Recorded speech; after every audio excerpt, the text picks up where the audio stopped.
नमस्कार. आठवणीचं पान या यूट्यूब चॅनलवर आपलं मनापासून स्वागत आहे. हृदयाच्या कप्प्यात जपून ठेवलेली एक आठवण मी तुम्हाला सांगत आहे. माझ्या कथेचं नाव आहे स्वागत नव्या वर्षाचे. आज 1 जानेवारी आणि तुम्हा सर्व श्रोत्यांना नवीन वर्षाच्या हार्दिक शुभेच्छा देण्यासाठी आज उशिरा का होईना पण मी बसले आहे. खरं पाहिलं तर तुम्ही सर्वांनीच नवीन वर्षाचं स्वागत अतिशय उत्साहाच्या आणि आनंदाच्या वातावरणामध्ये साजरं केलं असेल. नवीन वर्ष जसं येतं तसं आपण आनंदी होऊन जातो आणि या नवीन वर्षामध्ये काही संकल्प करायचे असतात की जे आपल्या आयुष्याला सकारात्मक दिशा देतील. जुनं जे आहे, जे चांगले विचार आहेत, हे आपण तसेच पुढं चालू ठेवत असतो. पण नवीन संकल्प आहेत. आता उदाहरणार्थ की सकाळी मी योगा करणार किंवा व्यायाम करणार, प्राणायाम करणार. प्रत्येकाचे वेगवेगळे असतं. तर असे काहीतरी चांगले संकल्प आपण करतो आणि फक्त संकल्प करून सोडायचे नाही, तर ते तडीस कसे जातील याचाही आपण विचार केला पाहिजे आणि रोज थोडा का होईना आपण स्वतःसाठी वेळ दिला पाहिजे. खरं तर आरोग्यम धनसंपदा असं म्हणतात. आपलं रोजचं रहाटगडगं चालूच असतं. उठल्यापासून झोपेपर्यंत माणूस सतत धावत असतो. मग ते नोकरीच्या निमित्त असेल, शाळेच्या विद्यार्थ्याची शाळा असेल, प्रत्येकजण बिझी असतो आणि या रहाटगडग्यातून स्वतःसाठी खरं तर जगायचं विसरून जातं. आता जोपर्यंत आपण तरुण आहोत तोपर्यंत हे सगळं ठीक आहे. पण जसजसं आपली गाडी उतारायला लागते आणि मग त्याचे दुष्परिणाम आपल्याला भोगायला लागतात. आणि म्हणून मला एवढंच सांगायचं आहे की स्वतःसाठी थोडासा वेळ काढा आणि ज्या आरोग्यविषयक चांगल्या सवयी आहेत, मग चालणं असेल, धावणं असेल किंवा घरातले जेवढे गृहिणींना जेवढे सोपे असतील. आज मोबाईलवर खूप काही योगाचे प्रकार आलेले आहेत, योगासनं आलेले आहेत. एक 15-20 मिनटं जरी आपण स्वतःसाठी दिले तरी आपलं आरोग्य चांगलं राहण्याला मदत होईल.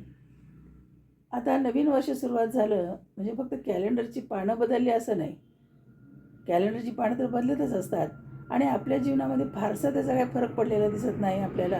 कारण रोजचं जे रुटीन असतं त्या रुटीनप्रमाणे आपलं चालू असतं. पण या आता एक करायचं की जी मागची दुःखं आहेत, ही दुःखं उघडत बसायची नाहीत किंवा येणारं जे सुख आहे किंवा आनंदाचे क्षण आहेत त्यालाही आपण गमवायचं नाही.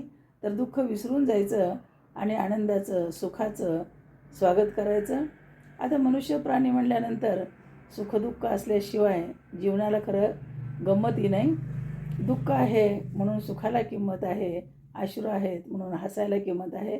तर दुःख हे असं कवटाळून न बसता पुढील आव्हानं जीवनाची आपण स्वीकारावी आणि त्याप्रमाणे आपल्या आयुष्याची वाटचाल करावी.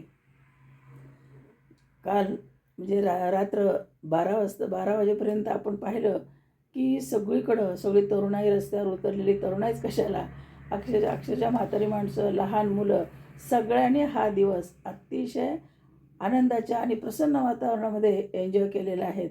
पार्ट्या जोडत होत्या, 12 वाजता फटाके उडाले आणि ह्या नवीन वर्षाचं स्वागत आपण केलेलं आहे.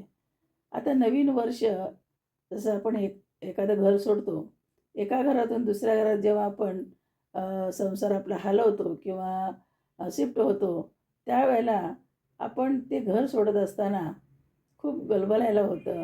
या घरातल्या आठवणी आपण जपून ठेवतो आणि पुन्हा पुन्हा त्या घराला मागं बघत असतो.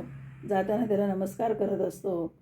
तसंच नवीन वर्ष हे आता दुसरं घर आहे आणि ह्या दुसऱ्या घरामध्ये जात असताना पहिल्या घराच्याही आठवणी आपण विसरत नाही. म्हणजे गेल्या वर्षीच्या आठवणी आपण नाही विसरत, पण ज्या कडू आठवणी आहेत त्या गाडून टाकायच्या आणि ज्या चांगल्या आठवणी आहेत त्या आपण पुराशी कवटाळायच्या आणि आपला जीवन प्रवास असा चालू ठेवायचा.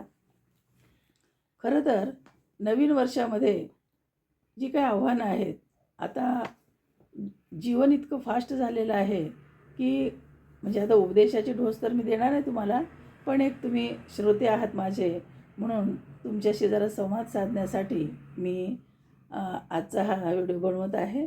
तर सर्वांनी आत्ताचं पुढचं जो काळ आहे तो आनंदात घालवा, समाधानामध्ये घालवा.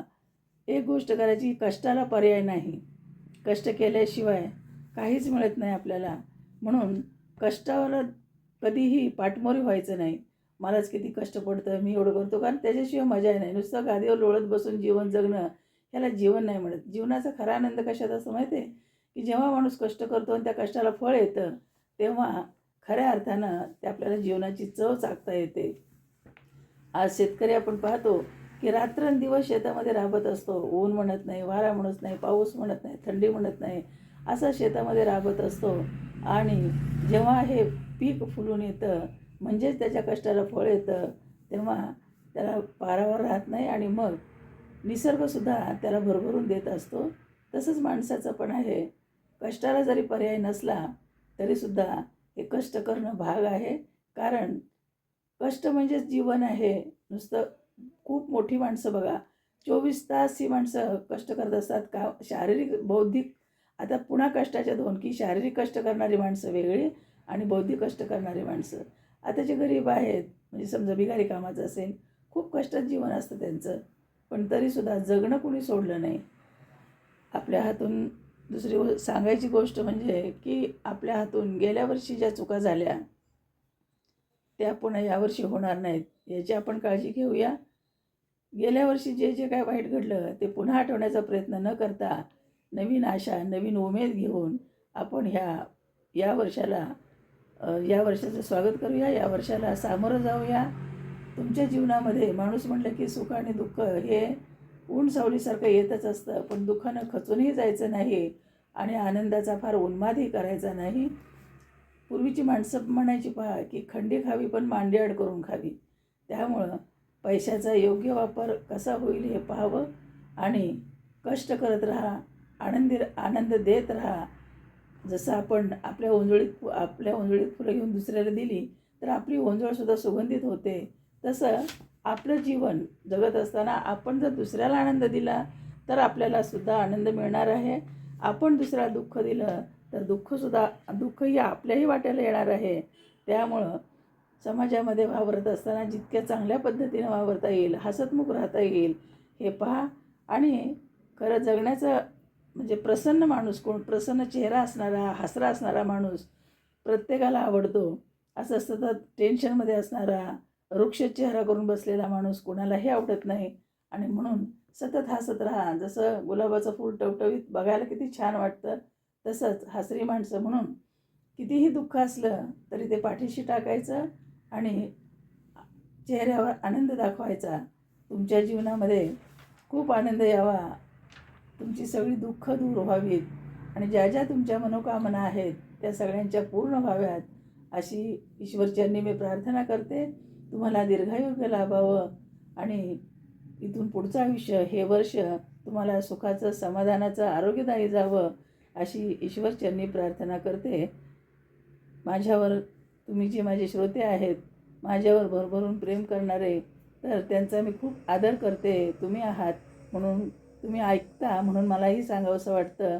तर पुन्हा एकदा तुम्हा सर्वांना धन्यवाद आणि नवीन वर्षाच्या खूप खूप शुभेच्छा. कथा संपली पण आठवण राहील. पुन्हा भेटूया अशाच एका नव्या आठवणीसह. व्हिडिओ आवडला असेल तर लाईक, शेअर आणि कॉमेंट करा. चॅनलला सबस्क्राईब करायला विसरू नका आणि प्रेम देत राहा. धन्यवाद.